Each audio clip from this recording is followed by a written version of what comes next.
Hey Sabhareesh, welcome to the show. Welcome to Unbounded Pod, where we talk about decoding how non-conformists think and just try and convert that to everyday wisdom, where everybody can just listen and then learn from how ordinary people just try to do extraordinary things. And on that line, I'm super glad to have you because I don't know, you're one such person that I've always looked up to right from school, and we got to work together, back at an initiative before, and then now you're the director of a very big upcoming analytics company. And most of all, you're just 22. Over to you. I mean, just introduce yourself. Tell us about who you are, what your background is, and then about what Infinite Analytics does. Thanks, Nadesh. Extremely happy to be on board. Extremely, happy to talk to you and take everyone here at Unboarded. Yeah, so let me quickly, introduce myself. So I'm Sabhareesh, and thanks for the sweet intro. So what I do is predominantly I look at strategy, I look at finance, I look at pretty much, I wear a lot of hats at Infinite Analytics. So what Infinite Analytics is, it's actually a more of a marketing technology firm, which is predominantly driven by artificial intelligence. So Mhm. of course, right now artificial intelligence has kind of become a buzzword where Right. pretty much every person starts thinking about, hey, is this an AI and ML driven solution or not? So of course, I'm sure we are going to have a lot of time probably talking about what Infinite Analytics exactly does. But to just probably summarize it in one or two sentences, I would say it's basically able to understand a consumer from inside out. And Mhm. how it does that is basically based on it basically tracks pretty much understanding where you go to, where you live, where you go to office. Just imagine that kind of an inference along with the kind of searches what you do online. So before you get worried, 100% privacy and GDPR compliant in that sense. So Right. yeah. So apart from this, I actually I like to keep a track of the markets. I'm a very big finance enthusiast. So and of course, startups is something I've always been looking forward to, like being working with them. Always. Right. Got it. And I think another thing that I forgot to mention about this whole endeavor of yours in the intro is that Infinite Analytics is a Ratan Tata backed startup. And you're like the director. So how does it feel? Like, have you met him before, or what's the whole story? How did you meet your founder, and how did all this happen? Sure, absolutely.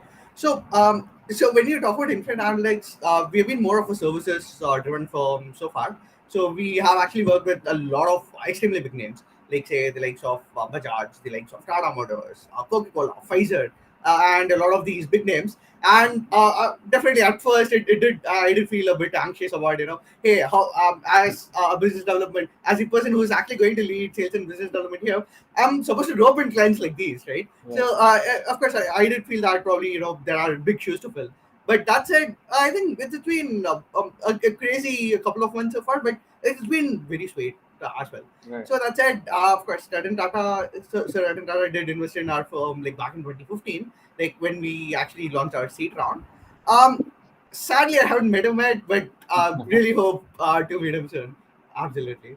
Awesome. So how do you meet your founder though? Did they reach out to you? What's that story like? Because I know that you were working at Nomura, and then you kind of like shifted to this all of a sudden. So what's like the backstory there?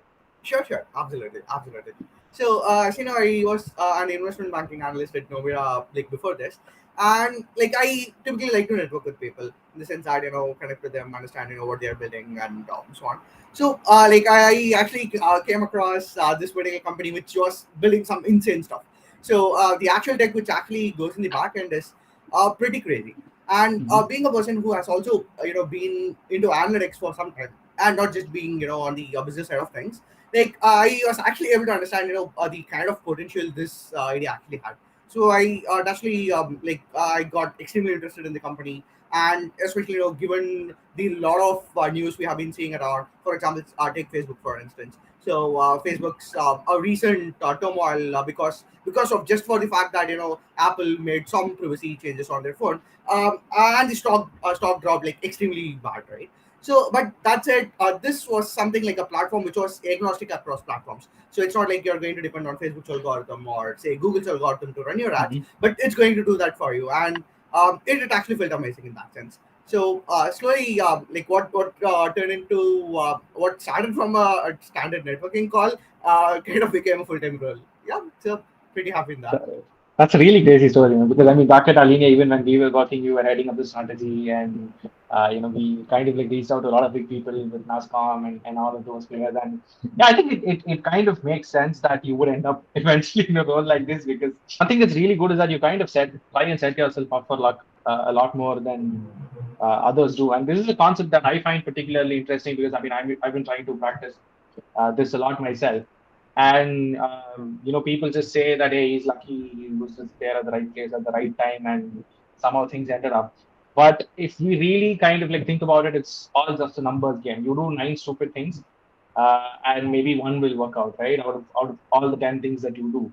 So the important thing is that you've got to do like 10 stupid things, apart from what the conventional way of doing things are, right?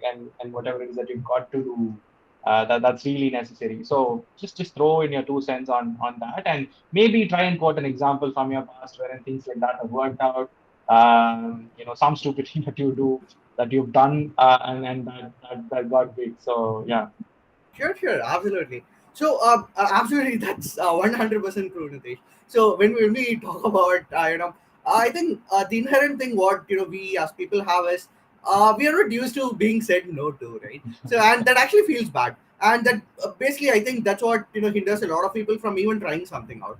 So, for example, let's say I have sent a lot of cold messages on LinkedIn, a lot of cold emails, but people definitely don't know as to the kind of magnitude of the no's I kind of actually have received, right? Right. So of course there are a lot of crazy stories in that sense. So there was a time, when there were a few people. We actually wanted to work on something full time as a startup, and I know the idea itself is going to sound crazy. So it's like Right. something like, so we have multiple asset classes, right? So we have stocks, we have bonds, we have real estate, pretty much everything. Why not human beings as an asset class? So, Right. of course, there are going to be a lot of dilemmas around that, especially ethical dilemmas and all that. But that did sound interesting. And so we reached out to a lot of people on who were like very senior members on Google, and a lot of MIT scientists as well. But it's not like they were like, hey, this is not feasible. But we at least were able to actually get on a call with them, understand as to, hey, like how is this going to progress and things like that.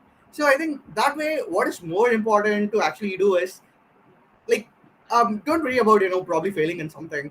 Definitely, when you probably set yourself up for failure, definitely things are going to go well. So of course, what I'm trying to say is, of course, it's a numbers game, but more than that, like don't be afraid to reach out to people. I think that should be one of the major key takeaways. It's awesome, right? I mean, as you say, I remember one such instance when we kind of like reached out to Rajanan, and then he replied Exactly, out of exactly, right. nowhere, and that was like the boost that we needed back then, and it was just crazy. But yes, that definitely makes like a lot of sense. And I think another thing that I'm picking up with whatever you just said is that you've got to be really good at creating or making opportunities for yourself. Because irrespective of your background, in which case, let's say you are from IIT Guwahati, and Mhm. of course, IITs have a lot of exposure, opportunities, and all that. It really doesn't matter unless you kind of like create opportunities for yourself. So when like a lot of smart people come together, they eventually end up creating a lot more than they consume.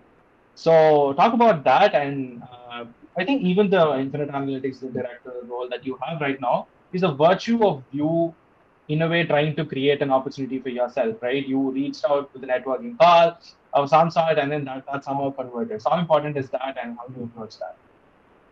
Sure. That's actually a pretty loaded question in itself. So let's probably break it down into multiple parts. Right. So probably let's start about how the market is currently. So if we probably think about let's and this is from a job seeker's point of view. Like if you probably think about like say applying to pre-existing roles, the probability of getting through is there, but it's definitely not going to have a personal rapport. The person on the other end is definitely not going to know like what you can actually bring to the table unless they have you on for an interview, and provided that interview is a long one, right? Because of course Yeah. a 40 a 30-minute thing or a 40-minute thing is definitely not enough to probably gauge your potential. So in that sense, like I've been kind of particular about like writing on LinkedIn for quite some time. Could be about anything, right? Could be about say some particular company doing something new, or some particular startup like who which just raised funding or something like that. So that said, what does that give you? Of course, apart from just reading about the topic and knowing more about the industry they operate in and things like that, I think it gives you kind of an following as in terms of an audience. So Right, it doesn't matter as to if people read through the post completely, but at least it gives them a sense of feeling that hey, this person has written a post on XYZ, and most probably he or she would have probably read up about something in that industry, and that's right, exactly what you need. You need a foot in the door. After right, that, it's mostly going to depend on how well you actually leverage that particular opportunity to convert stuff, right? So I think that's going to be important. Where especially like in India, I think personal branding is it talked about a lot, but I don't think it's practiced a lot though. So it right, could be something extremely small in terms of writing something, or probably you could even write a book.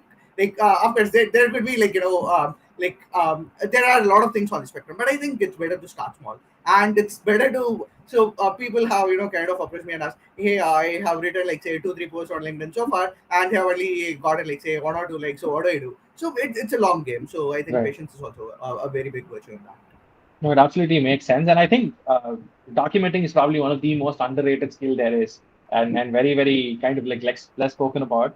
Especially when you're into startups, you realize the importance of, kind of like documenting everything. And always kind of like starting small, with anything that just you find curious and then just posting it on LinkedIn is how you start to build credibility and trust, right? Because you never know who to look at your profile and who skim through there. Right, got it. So I think we kind of like spoken about how you ended up at Infinite and all that. But what I'm even more curious about is, you don't know. I mean, I'm 22 and I find a startup, job a lot more demanding and very challenging and all that. I'm sure it's the same for you as well. But how does it feel to be in a leadership role at such a young age? And how do you think you are received? Did you have some kind of, say, reservations about taking that position? Very, very real feelings about how, it dawned upon you that, okay, I am in this role and, this is how I'm going to go about it. So just talk us through that. Sure, absolutely. So I can probably say that hey, age is just a number, but of course, like you and I both know that's definitely not going to be the case, Mm, right? But that said, I don't think age has been a very big barrier in that sense. Given that what is going to be important is definitely developing skills, and I definitely feel that probably my stints at Diphromethi where I led like about 20 consultants, and even before at consulting and analytics club where pretty much there were like over 100 active members there, and we were able to take the club on a global scale where we were able to reach over 6,000 different learners, right?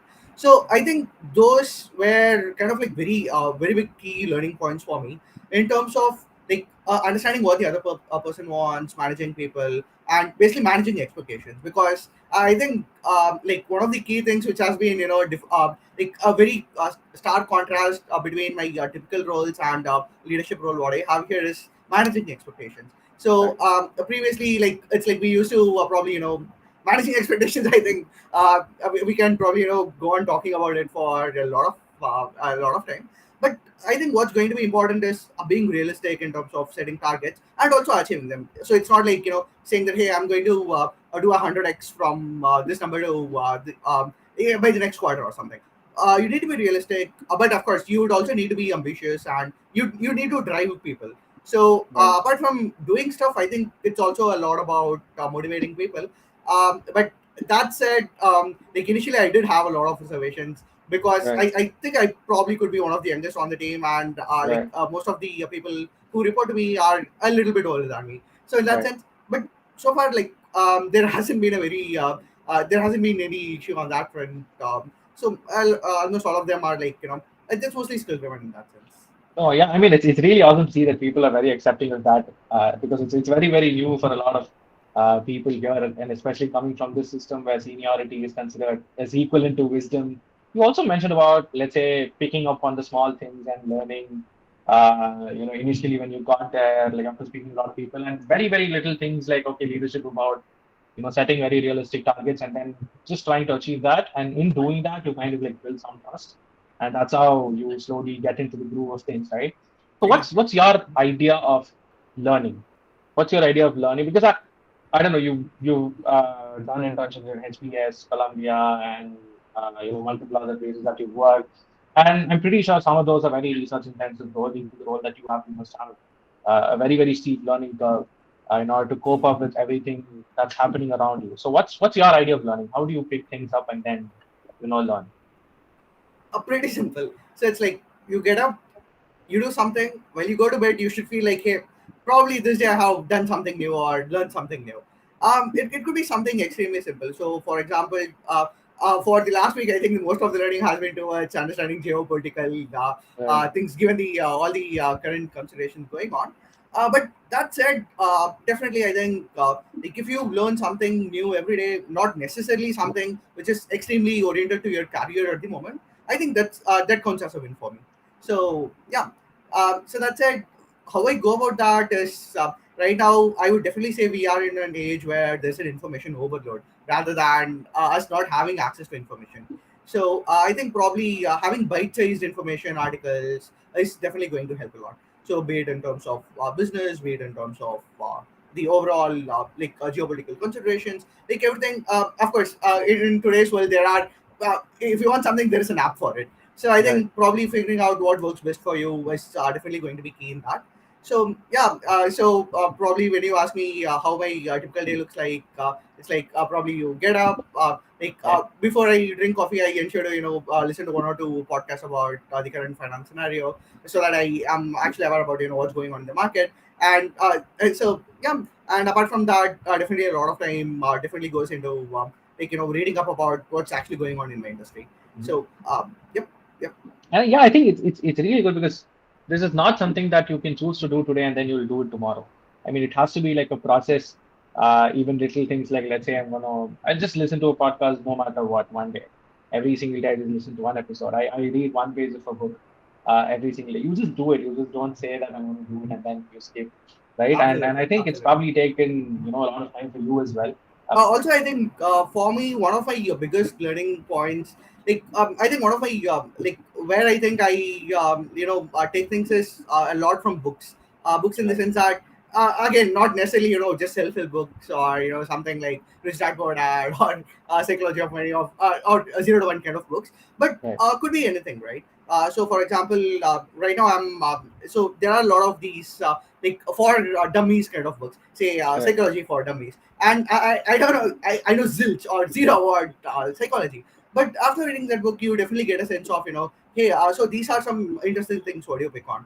So that said, I pretty much try to do like around 50 books per year, and I've Right, been on this streak for like the last 4 years now, so hopefully it right. doesn't break anytime soon. How do you manage to read like 50 books? Like, do you skim through what's like the technique there? So, Because you can't read. Come on, man, you can't read like every single page, word by word, and then still manage to read 50 books a year. What's your technique? sure. So again, for this, like I think I'm a kind of a decent speed reader in that sense. Right, But again, when we actually read like some kind of heavy books, like say some of these, like say even psychology for dummies, it's not for dummies. So sometimes right, there are a lot of key information which you would probably need to come back to and digest upon. So I think right. if I'm reading it in a hard copy book, definitely having a highlighter or probably just a small sticky note is going to help. But Hmm. recently I switched over to Kindle, and there you pretty much have like an entire repository of things to note down so that you can come back to it later. But I think that's it. It's all about consistency. So that's definitely like every day I make sure that hey, probably 1 hour in the night I'm going to probably before going to bed, I'm going to do this. So yeah. Awesome, makes sense. I think we're done with the infinite analytics arc of this Mhm. podcast. We'll try to dig a little bit more on what you've done personally in college and all that stuff. Right? And the first thing that comes to my mind is given how, let's say, academically really good you were, I thought, okay, this is going to be like a really cool engineer. And I'm sure most of us thought that way when we were in school or elsewhere. But then I think you've pretty much decided that I want to do consulting and I want to go on the side of finance or startups probably from your first year until as it reflects on your LinkedIn and all the other places that you put on your profile. So talk us through that shift from IIT engineering to consulting. How did it start and how did you just keep up with that? Because where you are now is kind of like the accumulation of those little things, steps that you took by then. So just talk us through that. Absolutely, absolutely. So even that was kind of an arc. Even I had not been. If you had probably asked me like 5 6 years before, hey, what do you want to Mm, become? I'd probably have said that, hey, probably someone in the technical field. Given that we have been kind of preparing for more of an engineering kind of a specific mm, role, and probably like say 10 years down the line, probably pivoting to like post an MBA or something like that. But that said, like what I extremely found interesting about the kind of atmosphere over there at IIT Guwahati was that we had access to a lot of these clubs. And so I say everything, like say from the likes of robotics club, modeling, consulting, finance, analytics. Pretty much, you had a club for pretty much all the streams you can potentially go to, right, and most of them were fairly active as well. So right, it's like even though someone could have been probably doing biotech, and they could have probably been leading the robotics club, and that's right, extremely possible. So it's not like you are limited by the kind of branch you are in. Also, full disclosure, I was in mechanical engineering. So, but technically, right now, now what I mean is kind of like an accumulation of both artificial intelligence as well as like your pure business development kind of a role. But I think more than what you learn at college, I think what's more important is what you learn from your peers and your seniors, and especially given the kind of atmosphere what you have. So mhm, that said, I actually made it a point to actually try out a lot of these clubs in my like first few months, so that I kind of am able to understand, hey, what suits me best, and what's something what I can actually probably go with for a long run.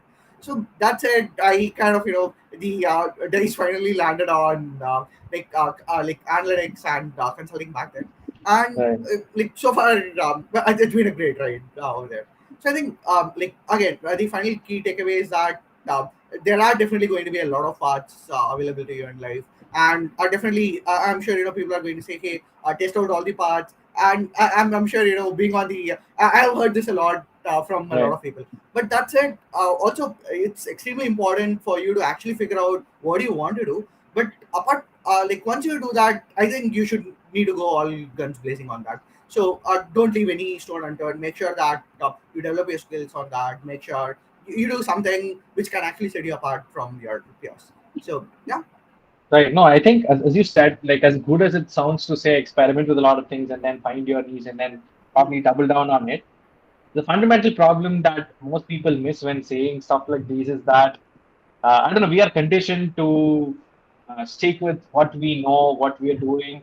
And I don't know, I think finding out what we want to really do with our lives at such a young age, with our system in itself is a really huge challenge, right? And if by some chance that we come up with an interest and say, this is what I want to do, for example, take in my case, I want to do aerospace because I was passionate about space, and I picked that. But then eventually, as I studied, I understood that having an interest and passion towards a field is very different from that of actually working in the field. But thankfully, because I was exploring a lot of other things, I was kind of like pivot that into entrepreneurship and get into startups, and then find my groove that way, right? And what I see or what I've observed most people do is that even though they're very unhappy with whatever it is that they're doing, they kind of like tend to stick with it because they are afraid of whatever is going to be new, right? If they make a shift and if that doesn't work out, then they already feel like they're over 40 and they don't have time to do anything at all. So how do you address that part? Like you must have the courage at some point to do or transition from whatever it is that you've been sticking to when you know that it's not who you are or it's not for you. sure. So how do you address that part? Sure. So, like, honestly, I don't think I would probably be even be the right person, because I still feel I'm probably even in my comfort zone right now. Right, So, like, but it's absolutely true that you would, you can just, come out of your comfort zone and one day say that, hey, I'm out of my comfort zone, so I'm ready to learn something new. But what I find, like, doable is slowly expanding your comfort zone itself, so that even the new areas you're expanding to actually becomes your comfort zone. So, right, for example, I started off with analytics, thinking that, hey, data science is something trendy, but and that slowly was like kind of a comfort zone back then. But slowly, right, I also figured that, hey, rather than just driving like being a data scientist, if I can actually drive insights through data, that's going to be something even more interesting. And slowly it started into a consulting kind of area, right? Where Hmm. you actually like understand a lot of numbers. You kind of figure out, hey, this is the best strategy you would actually need to go ahead with. So I think naturally it's about pushing boundaries. So Right. and also one more thing which is common is that like initially I feel that hey, there is no time to probably read up about finance, read up about consulting, and be good at both. So that's it. I think time itself is a construct in itself. So of course we do have a lot of time. So for example, for example, if I actually once installed the app usage kind of an app to just check, hey, how much time am I spending on Instagram, how much time am I spending on different kind of apps, and the results were like kind of like that was out of the world. So so of course but it's like small drops make a mighty ocean. So it's like there are a lot of small things we typically tend to spend a lot of time on. So I think it's more about prioritizing as to, hey, this is something which would need priority, and this is something what I can probably do in a time when I'm not extremely productive, for example. So I think that's going to be important. I, Yeah, Yeah, I think it's a really good point that you make, to this question that I mean, if not for a really big transitional shift, you kind of like start with very, very small things and always give yourself the space to, try something new. And I could relate, to what you just said, because I think, for me and for you as well, I think one major thing is like, I mean, even my shift from, say, space to, I don't know, podcast marketing and entrepreneurship and all that, it really didn't happen at the flip of a switch. I first started my podcast, started talking to a lot of people, and that is how I realized that okay, maybe this is something that I really enjoy doing. And in your case, you've done with multiple clubs, and then you ended up in consulting, and then you started Diphromethi, and you had your time there, and then one after the other, it slowly started unfolding, right?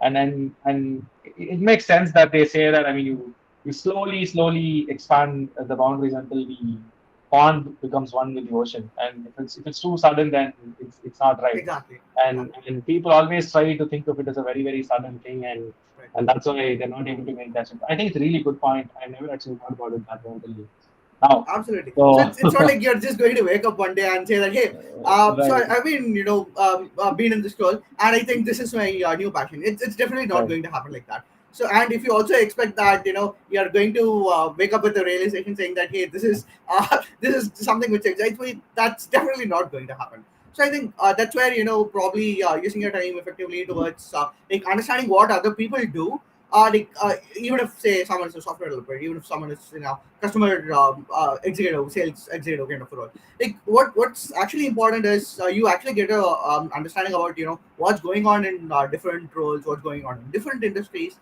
so that you can actually understand whether you would be you can relate to it or not, right? So yeah, Makes a lot of sense.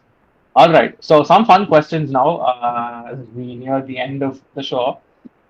Okay, two or three things that you would say like really helped you with your career and growth that are not taught in college. sure. So even if knowledge was on the table, I would probably put networking first, Right. because that's something which is extremely important. Because right now, I definitely find a lot of extremely skilled people on the market. Extremely, people who know a lot of things. And the thing is, you need to brand yourself. You need to connect with a lot of people, and it should not be something which is completely salesy. So it doesn't just work that way. So what is going to be important is it should be something like a transaction where you give something and you receive something. So you must also add value to the other person, whereas the other person also adds value to you. That's kind of like fundamentally how relationships work, right? So I think networking is definitely going to be a very big key. And I would say the second thing, what is going to be important, is definitely persistence. So Rome was not built in a day. So everything takes time, and Right. like as long as you're putting in your sizable amount of contribution and efforts to it, and if you keep going at it, definitely going at it as in a proper way, as in a structured way, I'm sure persistence is also going to be something extremely important to shaping things. Yeah, Awesome. Makes a lot of sense. I think the last question that I will ask you is when you stumbled upon an idea, and this is a very, very open-ended question, what is the immediate next step that you take? Do you immediately get into action, test something, try something out? Because I think that's something that has worked for me, and being very impulsive is kind of like an advantage that way. But I wanted to hear your opinion as well. Like once you stumbled upon an idea, be it anything, maybe go join a dance class, or even start something with your friends, like a company or some kind of thing, anything that you find curious. What is the first step that you think you will do, or you think others should do once they've stumbled upon things like that? Sure. So, if you ask me, I would say I'm more of a kind of a pros cons kind of a guy, where Right, before doing anything, I quickly got on my mind saying that, hey, these are going to be what's going to go in my favor, what's not going to go in my favor, and things like that. But that said, typically once I do that internal kind of an quick analysis, what I do is I try talking with some of my close friends or my family right, in terms of figuring out if it's an idea, probably with people in the industry. If it's going to be something which is related to my personal growth or which is related to me personally, I probably talk to my family in terms of understanding, hey, where does this fit in? Like, is this going to be something worth exploring? Of course, again, it all ties down to one thing, right?